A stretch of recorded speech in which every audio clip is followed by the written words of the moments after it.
आइए इस deep dive की शुरुआत एक बहुत ही आम दृश्य की कल्पना करके करते हैं। एक ऐसा सीन जो हमारे आसपास मतलब लगभग हर दिन ही घटता है। हाँ बिल्कुल। तो सड़क पर दो बच्चे अपने अपने स्कूल के लिए निकले हैं। दोनों की उम्र वही कोई 7-8 साल होगी।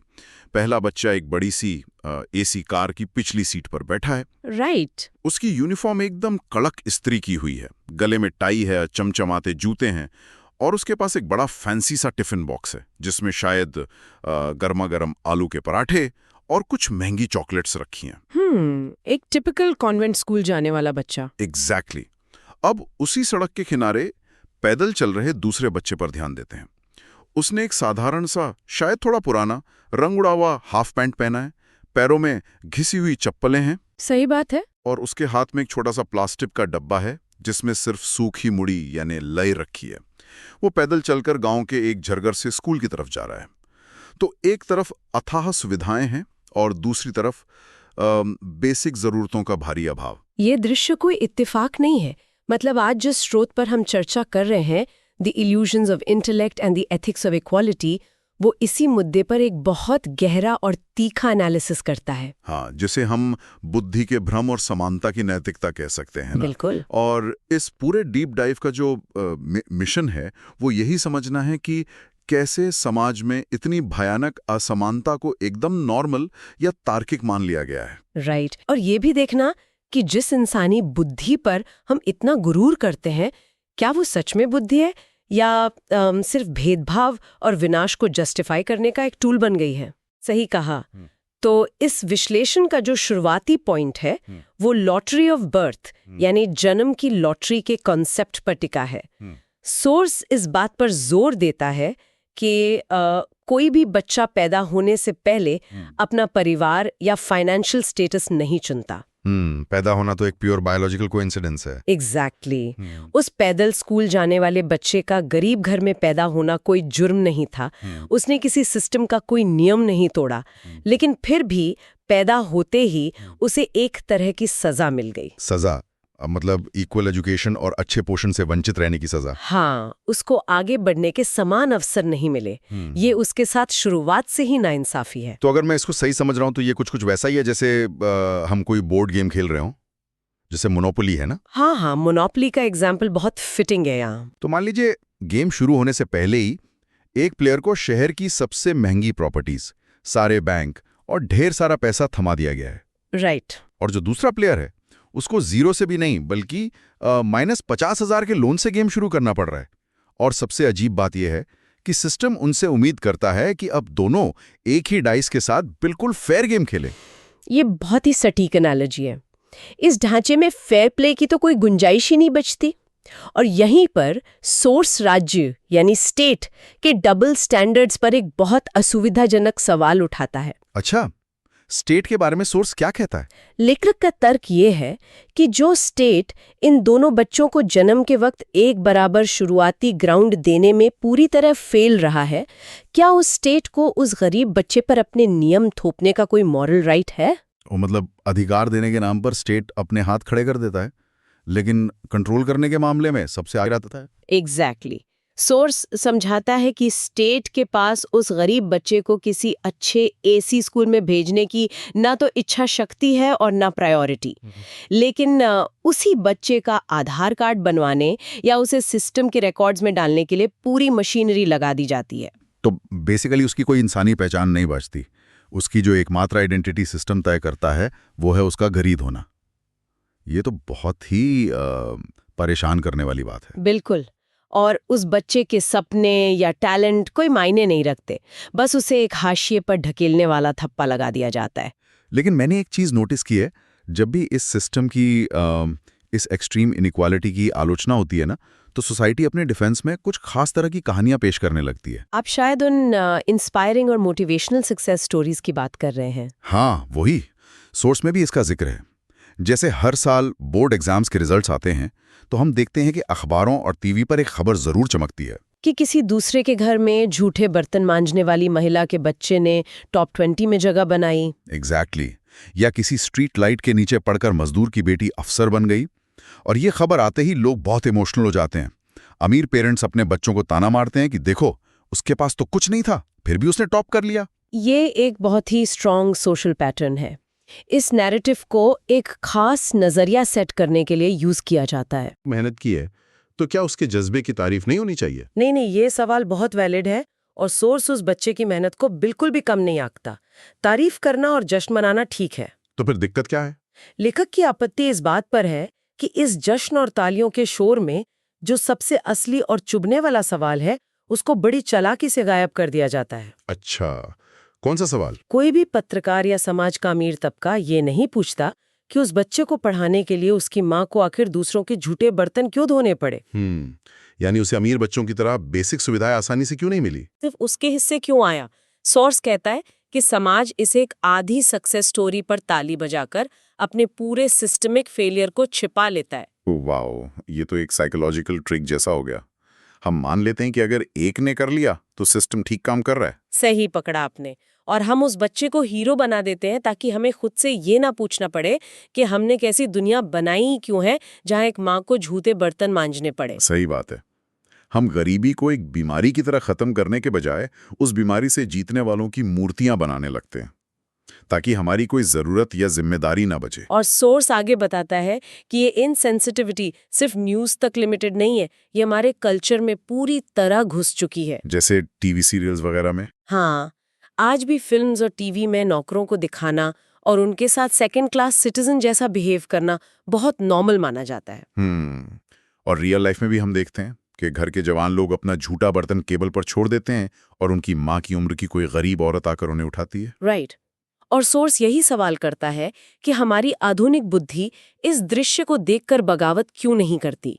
हमें इसमें कुछ भी अमानवीय या गलत क्यों नहीं लगता। क्योंकि हमने इसे सिस्टम का एक नॉर्मल हिस्सा मान लिया है, और जब किसी चीज को नॉर्मल मान लिया जाए तो उस पर सवाल उठना बंद हो जाता है। और इसी पॉइंट पर सोर्स धर्म और सोशल बिलीव्स के रोल पर एक बहुत बड़ा प्रहार करता है। धर्म के बारे में क्या कहता है सोर्स? लेखक का कहना है कि चाहे वो हिंदू धर्म हो या इस्लाम या कोई भी एस्टैब्लिश्ड रिलीजन, वो इंसान को सच्ची इंसानियत सिखाने में पूरी तरह फेल रहे हैं। मतलब उनके हिसाब से धर्म ने बेसिक ह्यूमैनिटी नहीं सिखाई। हाँ। सोर्स का तर्क है कि धर्म अब सिर्फ खान पान के रूल्स, क्या पहनना है और त्योहारों के रिचुअल्स तक सिमट कर रह गया है। इंसान को इंसान से जोड़ने का जो मूल काम था वो खत्म हो गया। तो जब ये सवाल उठता है कि एक इंसान इतनी तकलीफ में क्यों है, तो सोसाइटी उन्हीं धार्मिक मान्यताओं का सहारा लेती है। एग्जैक्टली। यहाँ लेखक कर्मा यानी पूर्व जन्म के कर्म फल का एग्जाम्पल देते हैं।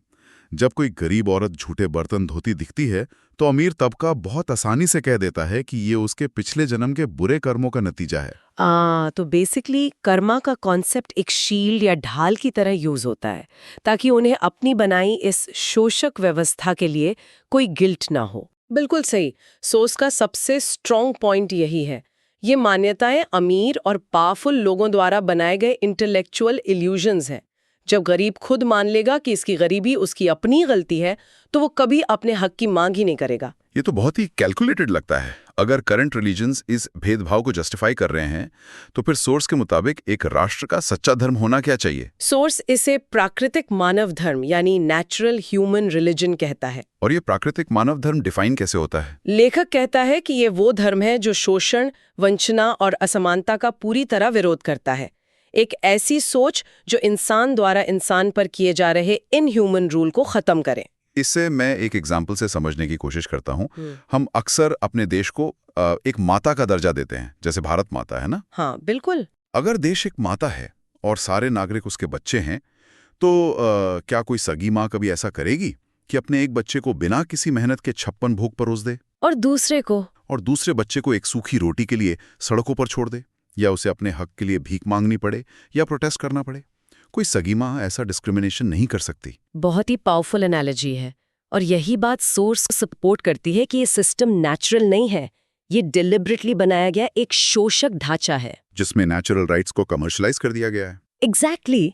जो चीजें इंसान का जन्मसिद्ध अधिकार होनी चाहिए थी, जैसे साफ पानी, शुद्ध हवा, बेसिक हेल्थ, उन्हें सिस्टम ने एक प्रिविलेज बना दिया है जिसके लिए मेजॉरिटी को अपनी पूरी जिंदगी स्ट्रगल करना पड़ता है। और इस सबको मेंटेन रखने के पीछे जिस चीज का सबसे बड़ा हाथ है वो है इंसानी दिमाग, यानी हमारी सो कॉल्ड इंटेलेक्ट। हाँ, और अब सोर्स अपने सबसे आलोचनात्मक हिस्से में एंटर करता है, बुद्धि का अहंकार।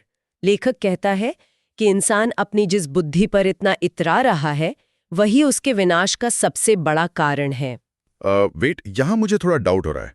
मतलब इसी इंसानी बुद्धि ने हमें लाइफ सेविंग मेडिसिन्स दिए हैं, हम चांद और मंगल पर पहुंच गए हैं, इंटरनेट बनाया है। सही पॉइंट है।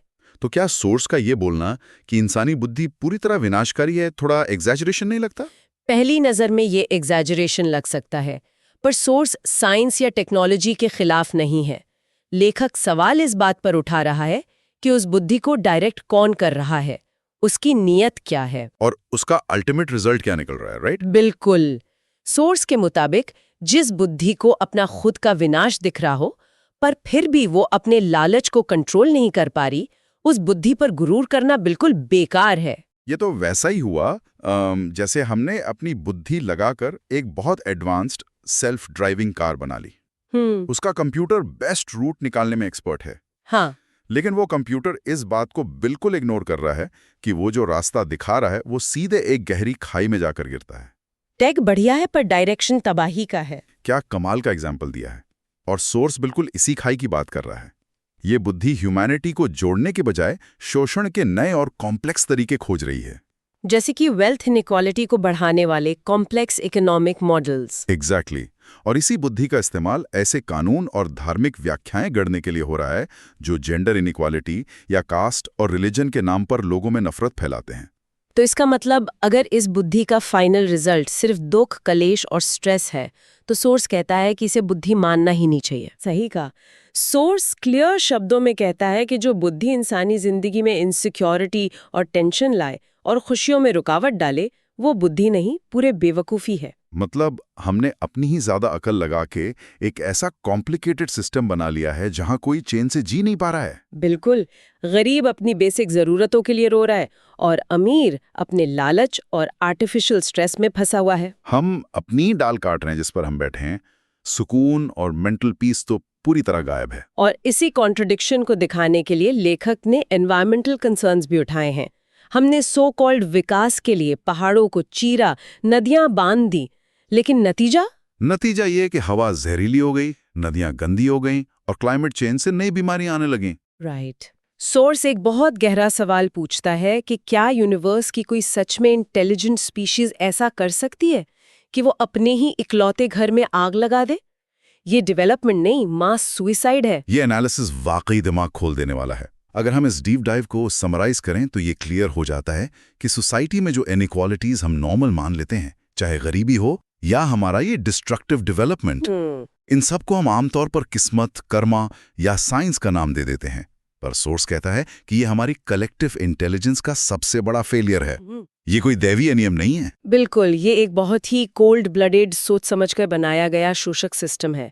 और सबसे बड़ी आयरनी यही है कि हम इस कंटिन्यूअसली हो रहे शोषण को बुद्धिमानी या इंटेलेक्ट का नाम दे रहे हैं। सही बात है।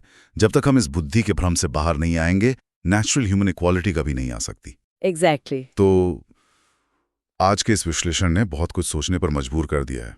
पर एंड करने से पहले एक आखिरी थॉट छोड़कर जाना चाहूंगा। जरूर। हमने शुरुआत में उन दो बच्चों की बात की थी। एक एसी कार में परांठे खा रहा था और दूसरा धूप में पैदल मूड़ी ले जा रहा था। अगर ये दुनिया इस घुसपैठिया अहंकारी बुद्धि ने बनाई है जहां सिर्फ भेदभाव है, तो जरा सोचने वाली बात है। अगर कल को उस गरीब बच्चे को, जिसे ये सिस्टम आज सिर्फ एक डेटा पॉइंट समझता है, अगर उसे पूरी दुनिया के रूल्स शुरू से लिखने का मौका मिले, तो उसकी बनाई दुनिया कैसी होगी? बहुत ही पावरफुल थॉट है। क्या उस नई दुनिया में इंटेलेक्ट की डेफिनेशन आज जैसी स्वार्थी और क्रूल होगी, या वो एक ऐसी दुनिया बनाएगा जहां किसी की मां को झूठे बर्तन ना धोने पड़े और बेसिक राइट्स के लिए भीख ना मांगनी पड़े? ये तो एक ऐसा सवाल है जो दिमाग में बहुत देर तक गूंजता रहेगा। बिल्कुल। आज की इस डीप डाइव में बस इतना ही। इन सवालों पर खुद भी सोचिए और खुद के सिस्टम को क्वेश्चन कीजिए।